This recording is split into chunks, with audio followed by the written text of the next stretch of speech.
Pada tanggal 20 Juli 1969, dunia menyaksikan salah satu pencapaian terbesar dalam sejarah umat manusia.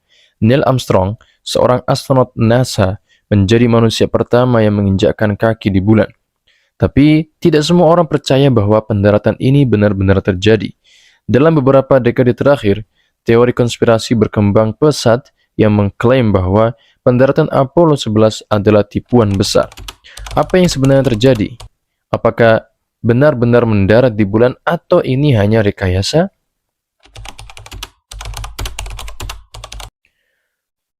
Untuk memahami teori konspirasi ini, mari kita kembali ke tahun 1969. Pendaratan di bulan dilakukan oleh misi Apollo 11 yang dipimpin oleh NASA. Nah, pendaratan ini bukan hanya pencapaian teknologi luar angkasa yang luar biasa, tetapi juga simbol dari kemenangan Amerika Serikat dalam Perang Dingin melawan Uni Soviet. Dengan bantuan modul pendaratan, Neil Armstrong dan Buzz Aldrin berhasil mendarat di permukaan bulan.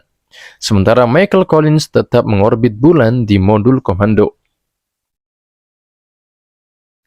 Tapi meskipun begitu, tidak sedikit orang yang meragukan kebenaran pendaratan ini dan berbagai teori konspirasi pun mulai muncul.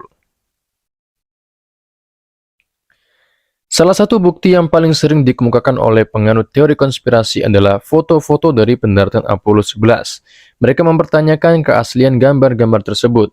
Salah satunya adalah gambar bendera Amerika yang tampaknya berkibar di bulan. Padahal di bulan tidak ada atmosfer, sehingga tidak ada angin yang bisa mengibarkan bendera.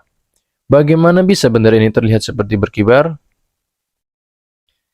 Tapi para ilmuwan menjelaskan bahwa bendera ini sebenarnya tidak berkibar karena angin, melainkan karena astronot yang sedang memasangnya. Gerakan itu menyebabkan bendera terlipat dan tampak bergelombang. Bendera ini juga dipasang dengan cara tertentu untuk tetap tegak, bahkan di lingkungan tanpa angin. Teori lainnya berkaitan dengan bayangan dalam foto-foto. Penganut teori konspirasi mengklaim bahwa bayangan pada foto-foto bulan tampak tidak konsisten, yang menurut mereka menandakan pencahayaan buatan. Padahal, fenomena ini bisa dijelaskan oleh permukaan bulan yang sangat terang, serta kontras dengan bayangan yang tajam. Karena bulan tidak memiliki atmosfer, cahaya matahari tidak terhambur seperti di bumi, sehingga bayangan yang dihasilkan menjadi lebih tajam dan tidak konsisten. Ini adalah fenomena alami yang dapat dijelaskan oleh fisika. Namun salah satu argumen terbesar dari para penganut teori konspirasi adalah soal teknologi.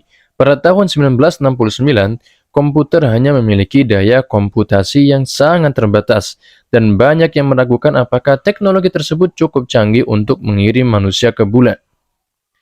Para ahli menyatakan bahwa meskipun teknologi saat itu terbatas, namun NASA memiliki perangkat yang sangat khusus dan teroptimasi untuk misi Apollo. Komputer yang digunakan dalam Apollo 11, meskipun tidak secanggih sekarang, dirancang khusus untuk kebutuhan misi tersebut dengan sistem navigasi yang cukup presisi.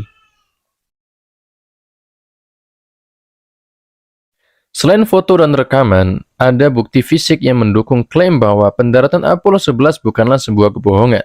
Salah satunya adalah reflektor laser yang dipasang oleh astronot Apollo 11 di permukaan bulan.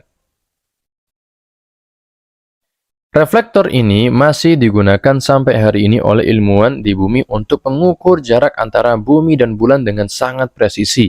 Tidak mungkin benda ini ada di bulan jika pendaratan tersebut adalah tipuan. Selain itu, banyak astronot yang terlibat dalam misi Apollo 11, termasuk Buzz Aldrin dan Michael Collins, telah memberikan kesaksian mereka yang meyakinkan tentang kebenaran pendaratan tersebut.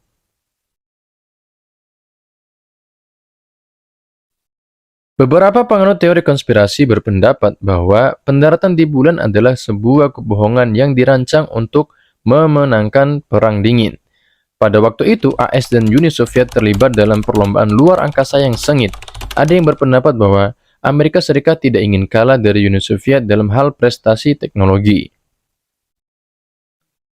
Teori ini berakar pada keyakinan bahwa pemerintah Amerika memiliki kepentingan politik dan ingin menunjukkan dominasi mereka dalam bidang teknologi dan eksplorasi luar angkasa.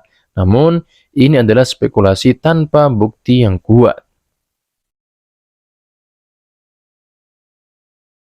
Jadi, apakah pendaratan di bulan adalah kebohongan besar atau pencapaian luar biasa? Meskipun banyak teori konspirasi yang beredar, bukti ilmiah yang ada mendukung klaim bahwa manusia benar-benar mendarat di bulan pada tahun 1969. Seperti halnya banyak teori konspirasi lainnya, ada yang percaya dan ada yang meragukannya. Namun yang pasti, pencapaian ini membuka babak baru dan eksplorasi ruang angkasa dan menggugah imajinasi jutaan orang di seluruh dunia. Apapun pendapat kalian, silakan tulis di komentar. Terima kasih telah menyaksikan dan sampai jumpa di konten berikutnya.